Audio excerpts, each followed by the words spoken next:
آخرت کی دعا ساتھ شامل ہونی چاہیے اور آخرت کو پرائیورٹی دینی چاہیے.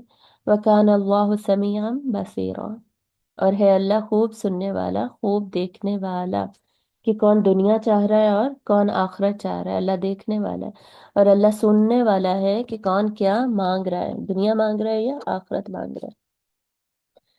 یعنی اوپر دیکھے دنیاوی معاملات کی بات تھی نا، اب دنیاوی معاملات میں یہ جدائی میں، طلاق میں یا صلح وغیرہ کرنے میں، ان سب میں جب آپ پھنس جاتے ہیں، جب کوئی انسان پھنس گیا ہے تو وہ یہ نہ بھول جائے کہ اس نے آخرت کی بھی فکر کرنی تھی. دنیاوی معاملات میں اتنا زیادہ گم ہوتا ہے، آخرت کی بھلائی نہ بھول جائے، آخرت کے فوائد نہ بھول جائے اور آخرت کو مانگنا نہ بھول جائے. ٹھیک ہے، تو وہ دونوں میں بیلنس رکھنا ہے اور دونوں کے مطابق ہی زندگی چلانی ہے. یا ایھا الذین آمنوا کونوا قوامین بالقسط شہداء للہ ولو علی انفسکم او الوالدین والاقربین ان یکن غنیا او فقیرا فاللہ اولی بہما. اے لوگو جو ایمان لائے ہو، قائم رہنے والے انصاف پر، کونو قوامین بالقسط، ہو جاؤ قائم رہنے والے انصاف کے اوپر. ٹھیک ہے، تو انصاف کرنے والے بن جاؤ. اور ولو علی انفسکم، اور اگرچہ وہ خلاف ہو تمہارے اوپر یا تمہارے والدین کے یا اقربین کے، رشتہ داروں کے، مطلب انصاف کو پوری پوری طرح قائم کرنے والے بن جاؤ. جیسے اوپر جو معاملات دیکھیں، ان آیات کا جرنل کانٹیکسٹ بھی سمجھ لیں، جرنل میننگ بھی سمجھ لیں اور اسپیسیفک میننگ بھی سمجھ لیں. جو طلاق وغیرہ والے معاملات ہوتے ہیں نا، اس میں زیادتی کے بہت چانسز ہوتے ہیں. لوگ بہت زیادہ زیادتی کرتے ہیں ایک دوسرے پہ، آپ کو پتہ ہی ہے، میرے بتانے کی بھی ضرورت نہیں ہے. حقوق نہیں دیں گے یا بعد میں نانا خرچہ نہیں دیں گے، بچوں کا خیال نہیں کریں گے، ظلم و ستم کریں گے، جھوٹ بولیں گے، الزامات لگائیں گے، بہت کچھ ہوتا ہے. تو اللہ تعالیٰ کیا کہہ رہے ہیں کہ انصاف پر قائم رہنے والے بن جاؤ، انصاف کرنے والے، عدل کرنے والے بنو. اگر صرف حکم بتا دیا جاتا نا کہ صلح کر لو یا الگ ہو جاؤ، تفرقہ کر لو، اور یہ ساری آیات نہ ہوتی تو انسان یقیناً زیادتی کرتا. تو یہ سب آیات کے ساتھ روحانی اسپریچول گائیڈنس اور صحیح فیصلے اللہ کی فرما برداری کے ساتھ یہ گائیڈنس بھی دینا بہت زیادہ امپورٹنٹ ہے. ٹھیک ہے، تو انصاف کرنے والے بن جاؤ، صحیح سے انصاف کرنے والے، قائم رہنے والے انصاف پر ایسے ہو جاؤ، للہ اللہ کے لیے، سوری شہداء للہ، سچی گواہی دینے والے اللہ کے لیے. ٹھیک ہے، اور یعنی کسی قسم کا کوئی جھوٹ نہ بولو، ہر طرح کے معاملات میں سچے ہی بن کے رہو اور سچ کے لیے ہی گواہی دو اور سچی گواہی دینے والے ہی بنو. کیوں؟ اللہ کے لیے ایسے بنو. ٹھیک ہے، ولو علی انفسکم، چاہے وہ خلاف ہو تمہارے اپنے ہی. یعنی اگر اب مجھے بھی سزا ملے گی نا، امی غصہ کریں گی، ابو غصہ کریں گے یا ہسبینڈ غصہ کریں گے، تو پھر بھی میں سچ ہی بولوں، اپنے خلاف بھی میں سچ ہی بولوں. اور والدین کے خلاف اگر کوئی بات ہے تو اس میں بھی سچ ہی بولنا چاہیے. دیکھیں کوئی کوئی ایسے معاملات ہوتے ہیں جن پہ پردہ رکھنے میں زیادہ حکمت ہوتی ہے، اور پردہ آ، اور جو ہے نا بات کو کھول دینے میں زیادہ برائی ہوتی ہے، اس کا کوئی فائدہ نہیں ہوتا. تو ان معاملات کی بات نہیں ہو رہی. جہاں پہ حکمت یہ ہو کہ بات چھپا کے رکھی جائے، وہاں پر اللہ تعالیٰ نے بات کو چھپانے کا ہی حکم دیا ہے. البتہ جھوٹ بولنے کا کہیں حکم نہیں دیا کہ جی بات کو بدل ڈالو، بدلنے کا حکم کہیں نہیں ہے. لیکن اگر کوئی بات کورڈ ہے، چھپی ہوئی ہے، تو بلا وجہ کسی کے گناہ کو اچھالتے جانا، بلا وجہ اب آپ ہر جگہ جا کے سچ بولتے جا رہے ہیں اس نے یہ کیا یہ کیا، یہ حکم یہاں پہ نہیں دیا جا رہا. ان کیس جب ضرورت ہے تو آپ کیا بولیں گے؟ سچ ہی بولیں گے. ٹھیک ہے، اور جب والدین یا اقربین کی بات ہو رہی ہے، رشتہ داروں کی، اور ان کے خلاف اگر کوئی سچ بولنا پڑ رہا ہے تو وہ اچھے طریقے سے بولا جائے گا، پیار محبت سے بولا جائے گا. اس میں بدتمیزی کا ایلیمنٹ یا دل دکھانے کا ایلیمنٹ نہیں ہونے چاہیے. اخلاق کے ساتھ بولا جائے گا. شروع میں یاد ہے نا اس سورت کے کتنا زیادہ فوکس تھا بات کو اچھے طریقے سے کرنے پر، قولا سدیدا، قولا معروفا، قولا بلیغا. ٹھیک ہے، یہ سارے فریزز کیا تھے کہ آپ بات کریں تو بہترین طریقے سے ہی کریں. تو جب گواہی دینی ہے نا تو سچی گواہی دیں. بلا وجہ جب گواہی دینے کی ضرورت ہی نہیں ہے تب لوگوں کے گناہ کھولنے کی ہرگز اللہ نے اجازت نہیں دی. ایون اپنے گناہ بھی کھولنے کی اللہ نے اجازت نہیں دی کہ اپنے اوپر بھی پردے رکھیں اور اپنے گناہوں کو بھی کور کر کے ہی رکھیں. unless and until there is a need تب آپ بولیں تو سچ ہی بولیں. ٹھیک ہے. این یکن غنیا او فقیرا فاللہ اولا بہما. اگر کوئی امیر ہے یا فقیر ہے تو اللہ ہے زیادہ خیر خواہ ان دونوں کا. یعنی جس کے خلاف گواہی دی جا رہی ہے وہ دولت مند ہے تب بھی اور غریب ہے تب بھی. تم اللہ اور اس کی شریعت سے بڑھ کر اس کے خیر خواہ نہیں ہو سکتے. ٹھیک ہے. لہٰذا نہ تم دولت مند کی دولت مندی کی وجہ سے اس کی بے جا حمایت یا مخالفت کرو اور نہ ہی غریب پر ترس کھا کر اس کی بے جا رعایت کر دو. ٹھیک ہے. بلکہ ہر صورت میں اللہ کے حکم کے مطابق سچی گواہی ہی دو. اللہ اولا بہما. تو اللہ ہی ہے زیادہ خیر خواہ. ایک سیکنڈ اوپر جاتی ہوں. سوری. تو اللہ ہی ہے زیادہ خیر خواہ ان دونوں کا. مطلب یہ کہ اللہ نے اس میں بھلائی رکھی ہے. صحیح. جس کے خلاف بھی اب آپ سچی گواہی دیں گے چاہے وہ اس کے خلاف جا رہی ہے لیکن سچائی میں ہی اللہ نے بھلائی رکھی. فلا تتبعوا الہوا ان تعدلوا. نہ تم پیروی کرو ہوا کی مطلب خواہشات کی کہ تم عدل نہ کرو. یعنی اب دل میں خیال آ رہا ہے کہ یہ تو میرے ماں باپ ہیں ان کے خلاف تو مجھے نہیں بولنا چاہیے میں ان کو کسی طرح بچا لوں. یا اپنے بچوں کے لیے اکثر لوگ ایسے کرتے ہیں سچ پتا ہو لیکن گواہی دینی ہے تو نہیں میں ان کو کسی طرح بچا لوں. تو اللہ تعالیٰ کہہ رہے ہیں کہ خواہشات کی پیروی کر کے ایسا نہ کرنا کہ تم اب عدل ہی نہ کرو. وَإِن تَلْوُوا أَوْ تُعْرِضُوا فَإِنَّ اللَّهَ كَانَ بِمَا تَعْمَلُونَ خَبِيرًا. اگر تم گھما پھرا کر بات کہو گے یا پہلو تہی کرو گے یعنی اس سے بچنے کی کوشش کرو گے اس کو اگنور کرو گے تو یقیناً اللہ ہے اس سے جو تم کرتے ہو پوری پوری طرح باخبر. اللہ کو سب پتہ ہے جو تم کر رہے ہو اور کیوں تم کر رہے ہو. اگر تم تلوو یعنی موڑو گے زبان کو گھما پھرا کر بات کرو گے زبان کو موڑ کر بات کرو گے مطلب فیکٹس کو چینج کرنے کے طریقے ڈھونڈ لو گے. جو سچ تھا اس کو بدل ڈالو گے کچھ نہ کچھ الٹا پلٹا کہہ کر یا لفظوں کو بگاڑ کر کہ یہ ایسے نہیں ایسے تھا اصل میں اس طرح کی چیز. او تعریدو یا تم اعراض کرو گے یعنی کہ اس سے بچنے کی کوشش کرو گے اس سے بھاگو گے کہ عدل نہ ہو اور سچی بات نہ ہو. تو بے شک اللہ ہے اس پر جو کہ تم کرتے ہو خوب جاننے والا ہے. اب تو یہ کتنی کامن بات ہے نا کہ ہمارے خلاف جب کوئی بات جا رہی ہوتی ہے تو ہم کتنی آرام سے باتیں بگاڑ دیتے ہیں نا بات بدل دیتے کہ نہیں میں نے ایسے نہیں ایسے کہا تھا نہیں میرا مطلب یہ نہیں تھا یہ تھا. اس طرح ہم کتنا کامنلی کرتے ہیں نا. تو دیکھیں اگر سامنے والے شخص سے ہم بچ بھی جائیں گے سزا سے یا برا بھلا جانے جانے سے برا کہے جانے سے تو اللہ کو تو پتہ ہے نا سارا کچھ. اللہ تو ہر چیز سے باخبر ہے نا. تو کہنے کا مقصد کیا ہے اس طرح کی چیزوں سے بچنے کی کوشش کریں. یہ وہ ٹریٹس ہیں جو کہ ہمارے اندر ایز اے سوسائٹی کامن ہوتے جا رہے ہیں اور ایز اے سوسائٹی ہمارے اندر آتے جا رہے ہیں یہ سارے ٹریٹس. تو اس سب سے بچنے کی کوشش کیجیے. ٹھیک ہے. اور اس کا بچنے کا بہترین طریقہ کیا ہوتا ہے. ایک تو دعا کریں اور دوسرا خاموش رہیں.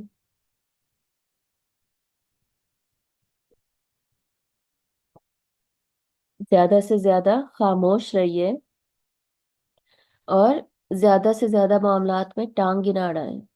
بچ کے رہیں معاملات سے دور دور ہی رہیں. ٹھیک ہے.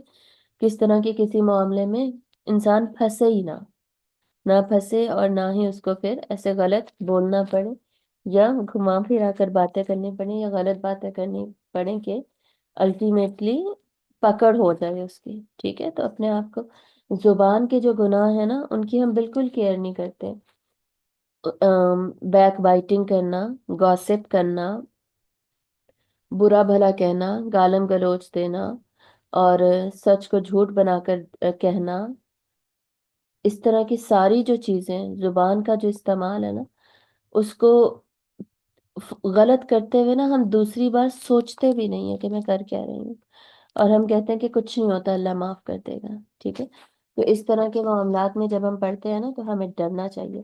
آپ صلی اللہ علیہ وآلہ وسلم کی حدیث یاد ہے نا کہ جو کوئی مجھے اپنی زبان کی ضمانت دے دے گا تو میں اسے جنت کی ضمانت دوں گا، یعنی یہ ضمانت دے دیتا ہے نا کہ وہ اپنی زبان کی حفاظت کرے گا تو اس کے لیے جنت کی خوشخبری ہے، ٹھیک ہے؟ تو زبان کو یاد رکھیں، اس بات کو اپنے اندر ریوائز کر لیجئے، اور اس ٹروتھ کو دوبارہ سے ہمیشہ کے لیے پکڑ لیجئے کہ زبان کو غلط نہیں استعمال کرنا۔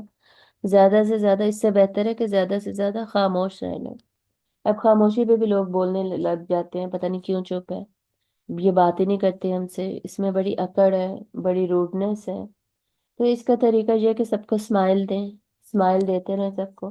کوئی بات اگر آپ کہہ رہے ہیں، جواب کسی بات کا دے رہے ہیں تو اسمائل کے ساتھ دیں، مسکراہٹ کے ساتھ دیں، بس باتیں پھر بھی ہوتی ہیں، ویسے یہ میں بہت زیادہ فیس کرتی ہوں۔ میں نے ود ٹائم بہت زیادہ نا چپ رہنا شروع کر دیا حالات و واقعات میں، اور لوگوں کے ساتھ معاملات میں نا بہت زیادہ خاموشی اختیار کرنا شروع کر دی۔ تو یہی آیات وغیرہ ظاہر ہے جب آپ پڑھتے ہیں تو آپ پہ اثر نہ ہو تو پڑھنے کا فائدہ کیا ہے پھر؟ اور دوسرا ویسے بھی جیسے جیسے انسان گرو کرتا ہے تو اس میں میچیورٹی آتی ہے، تو میچیورٹی کے ساتھ پھر آپ میں خاموشی آتی ہی ہے، بلا وجہ باتیں کرنا پھر آپ کم کر دیتے ہیں، خصوصاً ایسی باتیں جس سے کہ لڑائی جھگڑا ہونے کا اندیشہ ہو، بحث مباحثہ ہونے کا اندیشہ ہو۔ تو لوگ باتیں بہت کرتے ہیں ویسے، یہ روڈ ہے، یہ پتہ نہیں خود کو کچھ سمجھتے ہیں یہ لوگ، اس طرح کی چیزیں نا، تو ان باتوں میں نہیں آنا چاہیے۔ بس اپنا نا اللہ کا معاملہ دیکھا کریں کہ اللہ کے ساتھ ہمارا معاملہ کلیئر ہو، ہمیں تو پتہ ہے نا کہ ہم کیوں خاموش ہیں، تو ان باتوں کی فکر نہیں کرنی چاہیے، لوگوں کی باتوں کی، اس طرح کی باتوں کی کم فکر کرنی چاہیے۔ دیکھو وہ بیس لیس بات کر رہے ہیں نا، ان کے پاس کوئی پروف تو نہیں ہے نا کہ آپ میں تکبر آ گیا اس لیے آپ روڈ ہیں، آپ ہارش ہیں، آپ بلکہ وہ اپنی طرف سے بس ایک گیس کر رہے ہیں، تو اس طرح کے گیسٹیمیٹس میں آپ نہ پڑیں، اور اپنے آپ کو زیادہ سے زیادہ بچانے کی فکر کریں۔ ایسا نہ ہو کہ ساری نمازیں پڑھتے رہیں ہم دنیا میں، اور اتنی گرمی میں بھی، سردی میں بھی، ہر طرح کے حالات و واقعات میں پردہ کر رہے ہیں، ٹھنڈے پانی سے وضو کر رہے ہیں، ایٹسٹرا، ہر چیز کا کرتے رہیں، اور لیکن زبان کے استعمال میں غلطی کرتے رہیں تو الٹیمیٹلی اینڈ میں ہماری پکڑ ہو جائے۔ وہ حدیث بھی ہے، آپ صلی اللہ علیہ وآلہ وسلم سے کسی صحابی نے پوچھا کہ ایک عورت ہے جو کہ اپنے صرف فرائض پوری کرتی ہے لیکن باقیوں کا بہت خیال رکھتی ہے، اور بہت اچھے اخلاق والی عورت ہے نا، بہت اچھے طریقے سے بات کرتی ہے اور دوسروں کا خیال کرتی ہے، جب بات کرتی ہے تو اچھے طریقے سے، اور صرف فرائض پورے کرتی ہے، نوافل وغیرہ نہیں۔ اور دوسری ایسی عورت ہے جو کہ نماز روزے والی ہے، یعنی صرف فرائض ہی نہیں، نوافل بھی اس کے اتنے زیادہ ہیں، ہر وقت عبادت، اللہ کے ساتھ اللہ کے حقوق بہت زیادہ دے رہی ہے، لیکن دوسروں کے ساتھ جب بات کرتی ہے تو بدتمیزی سے، دوسروں کے ساتھ برے طریقے سے بات کرتی ہے، دوسروں کا کوئی خیال نہیں ہے، ٹھیک ہے؟ تو اس میں پھر آپ سے وسلم سے ان صحابی نے پوچھا کہ کون بہتر ہے، کون سی عورت بہتر ہے؟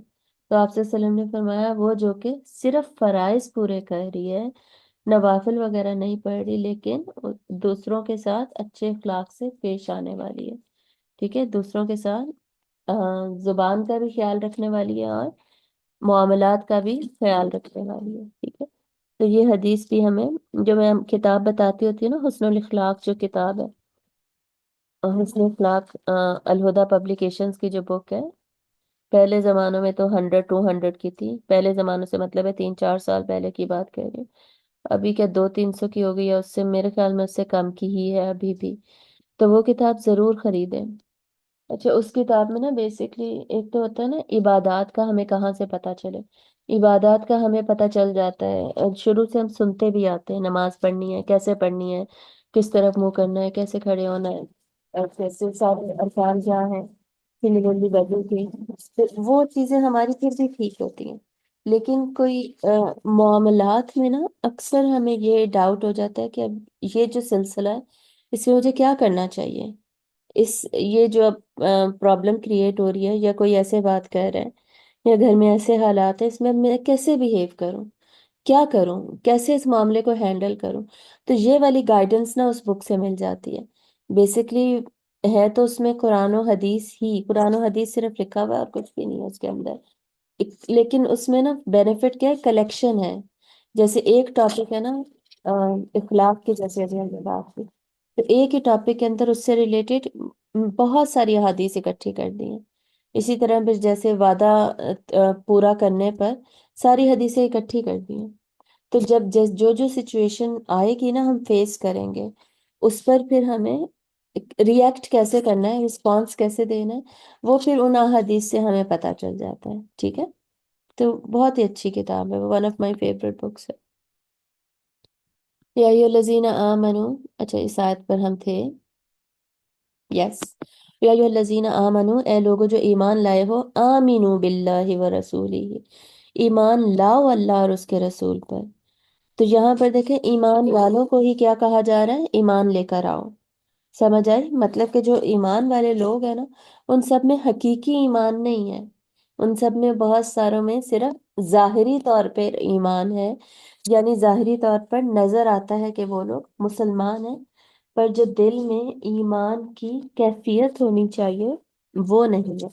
دیکھیں جب کسی آیت میں یا ایھا الذین آمنو جب بات ہو رہی ہوتی ہے نا، تو اس کا مطلب مسلمانوں سے ہی بات ہو رہی ہے. اس کا مطلب یہ نہیں کہ ان کے دل میں ایمان ہے ہی ہے، 100% ہے. ایمان اور اسلام جو ہے نا، جب ایک آیت میں الگ سے ڈفرینشیٹ نہیں کیا گیا تو ایمان اور اسلام ایک دوسرے کو ریپلیس کر رہے ہوتے ہیں. ٹھیک ہے، یعنی مومنین سے یہاں پر مراد مسلمین ہی ہیں. اوکے، یعنی وہ ایک دوسرے کے فی الحال اس آیت میں سینونیمز ہیں. جیسے کہ ہر آیت میں جہاں پر صرف ایک کا ذکر ہے یا ایھا الذین آمنو کا ذکر ہے، تو وہاں پر اصل میں مسلمین کی ہی بات ہو رہی ہے، مسلمانوں کی ہی بات ہو رہی ہے. تو جو لوگ مسلمان ہیں انہیں اللہ تعالیٰ کہہ رہے ہیں کہ ویسے تو تم بڑے مسلمان ہو اور نام سے مسلمان ہو اور کلمہ بھی تم نے پڑھا ہوا ہے سارا کچھ، لیکن تمہارے جو کام ہے نا وہ ایمان والوں جیسے ہیں نہیں. تو اصلی والا ایمان لے کر آؤ. ٹھیک ہے، اصلی والا جو ایمان ہے وہ تمہارے دل میں ہونا چاہیے، وہ نظر آنا چاہیے، اس کے مطابق تمہارا عمل ہونا چاہیے. یہ بڑی خطرناک آیت ہے. ہم اپنے آپ کو مسلمان سمجھ کے نا سمجھتے ہیں ہم سیف ہیں، بس ہم تو بچے ہوئے ہیں، ہم تو بس جنت ہی ہیں، یہ اصل میں ہم سمجھ رہے ہوتے ہیں. تو اللہ تعالیٰ کیا ہے، یا ایھا الذین آمنو آمینو باللہ ورسولہ. اعمال ابھی ہمارے ایسے نہیں ہیں جن سے کہ لگے کہ واقعی میرا اللہ اور رسول پر ایمان ہے. تو اللہ تعالیٰ کہہ رہے ہیں کہ ذرا اپنے ایمان کو ریوائیو کر لو دوبارہ سے، ذرا دیکھ لو، سوچ لو اور اللہ اور رسول پر دوبارہ ایمان لے آؤ. یعنی اس کو ریجیونیٹ کرو، ریوائیو کرو. اور اور بات بھی دیکھے صحابہ سے ہو رہی ہے، اس زمانے کے مسلمانوں سے ہو رہی ہے جن میں ڈیفینیٹلی منافقین بھی شامل تھے. لیکن ہمارے لیے بھی اس میں کتنا امپورٹنٹ لیسن ہے. یعنی اس زمانے کے اچھے اچھے صحابہ تھے، اور ان کو اگر یہ بات ان سب کو مل کر ایز اے گروپ یہ بات کہی جا رہی ہے، تو ہمارے تو ایمان کے حالات بہت ہی خراب ہیں. پھر ان میں بھی البتہ منافقین سے ہی ڈائریکٹلی اصل میں یہ بات ہے، لیکن ہمارے جو حالات ہیں نا اب، وہ انفارچونیٹلی منافقین سے زیادہ ملتے ہیں اور مومنین سے کم ملتے ہیں. اب میں خود ہی سمجھتی رہوں جی میں تو بڑی اچھی ہوں، میں تو بڑی اچھی ہوں، تو اس سے کچھ نہیں ہوتا. میرے اعمال اصل میں مجھے بھی پتا ہے کہ میرے اعمال کیسے ہیں. کتنی جگہ پہ میں نے جھوٹ بولا ہوا ہے، باتیں بگاڑی ہوئی ہیں، غیبت کی ہوئی ہے، گوسپ کی ہوئی ہے، استغفر اللہ، اللہ تعالیٰ معاف کرے. تو ان سارے گناہوں سے کتنا میں بچی ہوں کتنا نہیں، اور بچی نہیں ہوں پھر بھی میں خود کو بڑا جنتی سمجھ رہی ہوں. تو یہ خود ہی میں نے اپنے آپ کو دھوکے میں رکھا ہوا ہے. ٹھیک ہے، یا ایھا الذین آمنو آمینو. آمنو کیا ہے، جب میم پہ زبر آتی ہے تو وہ آمنا اس کا سنگولر ہے. ٹھیک ہے، آمنا اس کا ڈوئل ہے، تثنیہ، اور آمنو اس کا پلورل ہے. آمنا از فعل ماضی. اوکے، فعل ماضی معروف. آمنا ماضی میں کیسے مطلب ہو گیا کہ وہ ایمان لایا.